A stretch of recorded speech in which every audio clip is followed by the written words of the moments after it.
Welcome to our Lab 3 demonstration. In this session, we will explore how the stack operates in an AVR microcontroller. We'll learn how to initialize the stack pointer, push and pop data, and analyze stack behavior using Atmel Studio.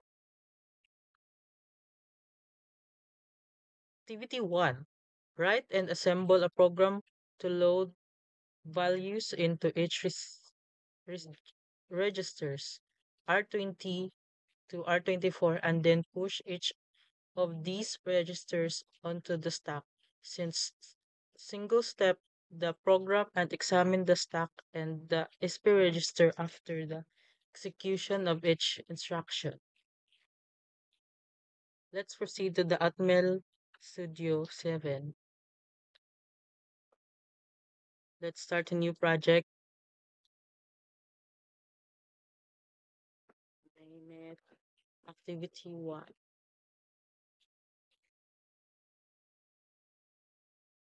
Stack activity.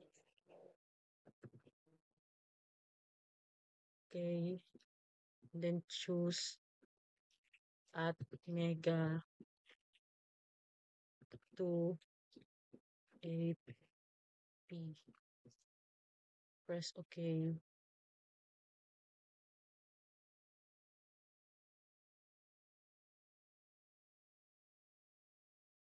Here, here is our code. This code will help us load values into register and push them into the stack. This will help us observe how the stack pointer SP or SP behaves during push operations.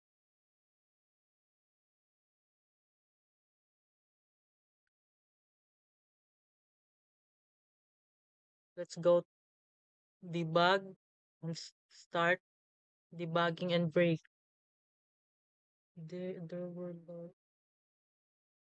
Let's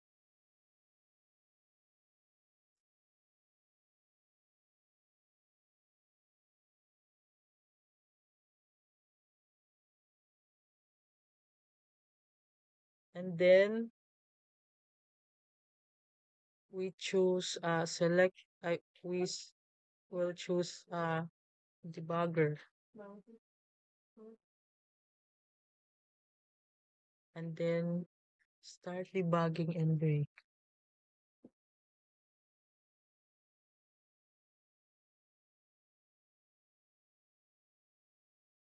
This this code initializes the stack pointer to the highest RAM address, so the stack grows downward.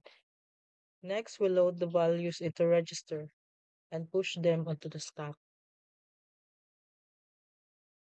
Tinian ng mga code is nagload tag immediate value sa ato ang registers, which are R20, register 21, register 22 to register 24.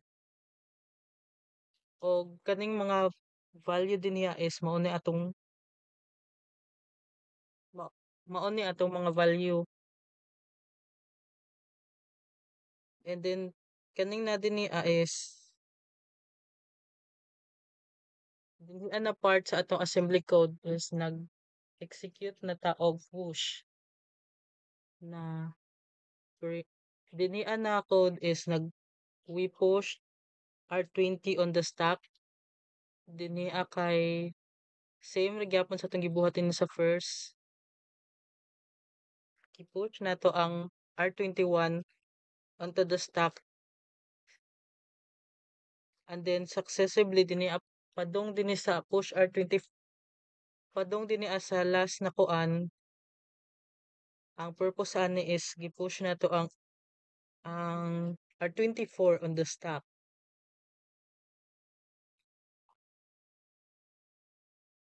And then finally ang ang purpose ani na code is to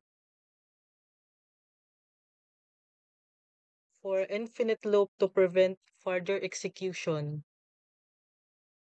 Since kabalo naman ta sa purpose ng mga assembly code ato na siyang kuan evaluate ang stack pointer. gamit ang kaning step into na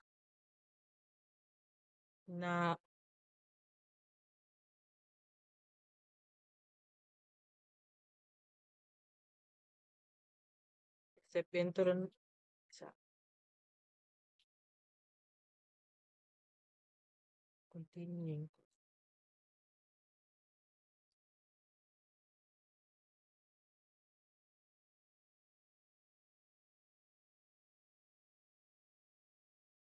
As you can see, nagload ta og kuan sa R20 na ay na ay value na 0x20.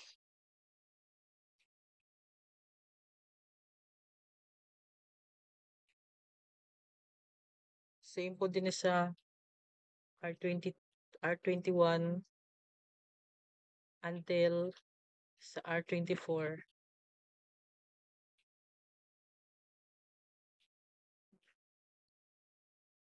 Tinian na ta sa push na kuan operation.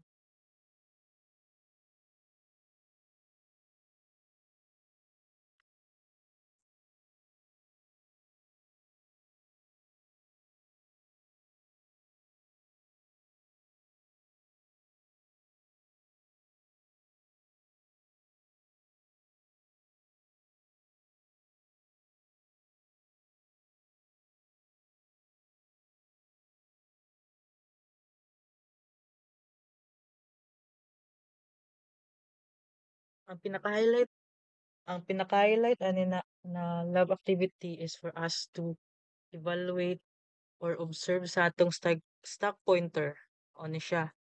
So by clicking step into makita nato ang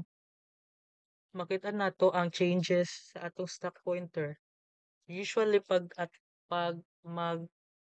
mag-execute tag push na operation, ang mahitabo sa atong stock pointer is mag-decrement siya by 1.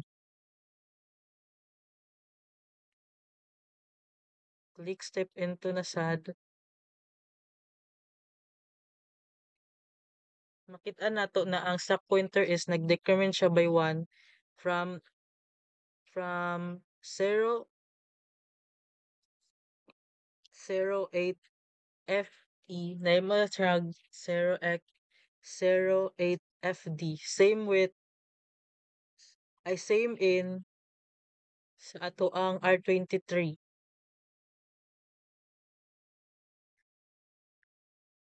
Atong R23 from 0.8 FC nahimo siya kuan 0 as from 0.8 FD nahimo siyang 0.8 FC dinhi apod until mahimo na siya 0.8 FA. And then ang atong assembly code is mag-hit siya dinhi na kuan code snippets, which is ang purpose is this is for infinite loop to prevent further execution. At kung tan-awon po nato din sa value sa registers, makita nato ang katong mga value na gi-store nato dinhi sa part. Ato ang mga kuan, makita nato ang mga gi-load nato na immediate value sa register.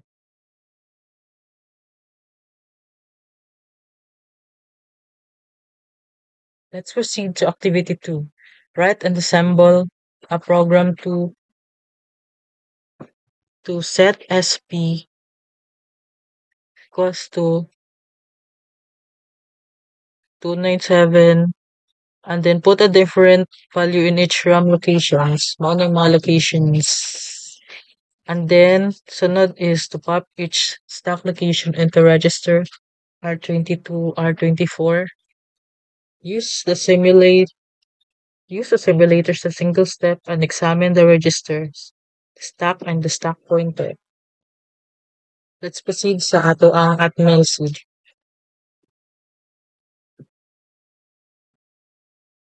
So mao ni ang mga ang mao ni ang assembly code na atong gamiton sa pag-perform ani na activity.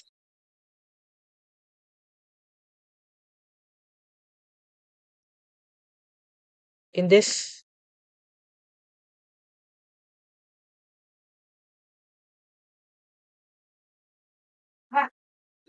in this activity, we will manually set the stack pointer SP, store values in RAM locations, and then pop them back into register to observe stack behavior.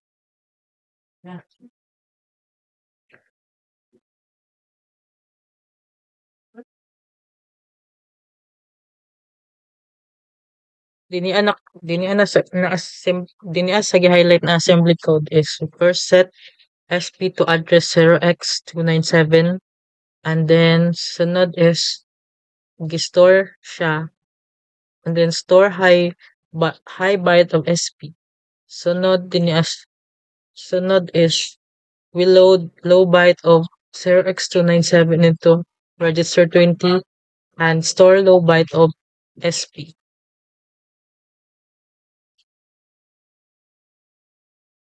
Didi sa gi-highlight na code is first we store one at address 0x298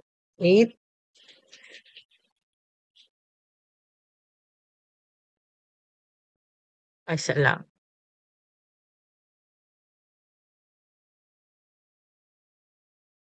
Una is nag giload na to ang one sa register 16 and then sunod is we store one at address 0x298. So kanina na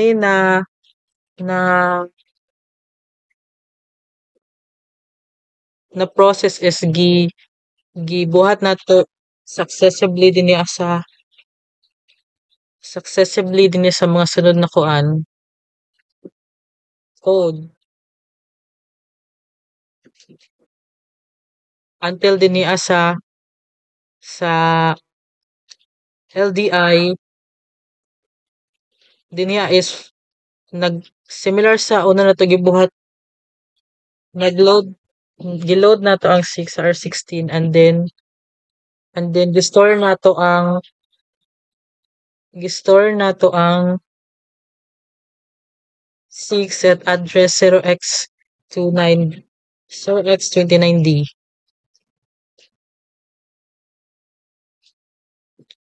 Now, and then dinian na ta sa pinaka-highlight sa activity 2 in which we will execute kuan pop na command.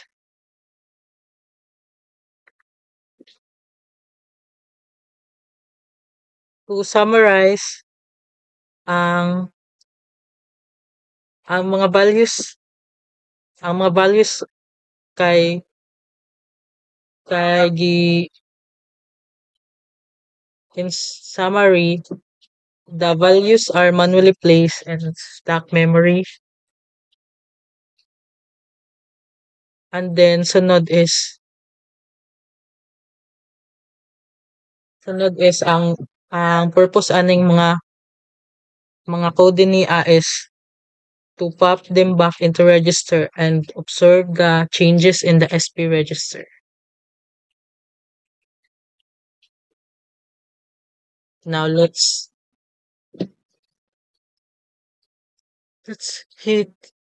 start debugging and break.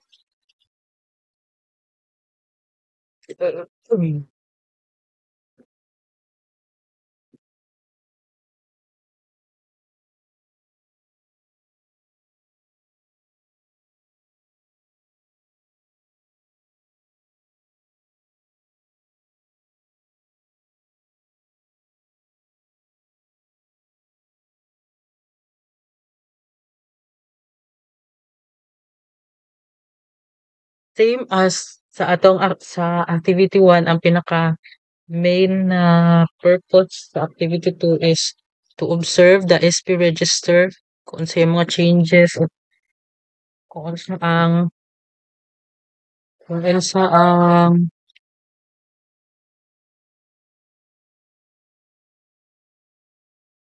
kung unsa ang com purpose sa command na pa pero ning ang since ang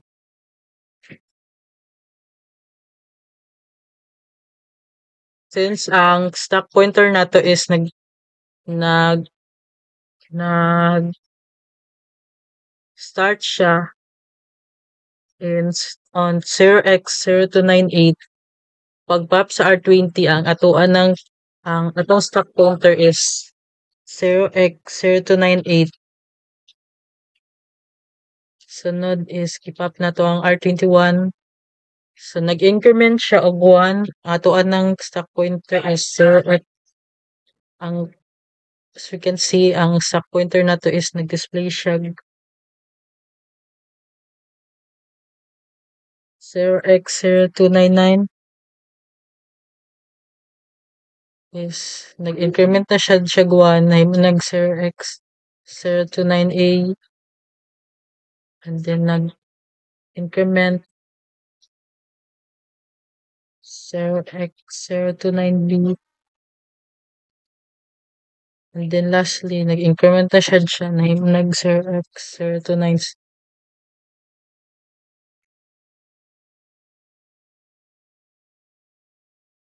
In summary, each pop operation retrieves the last valued push onto the stack and increment the stack pointer.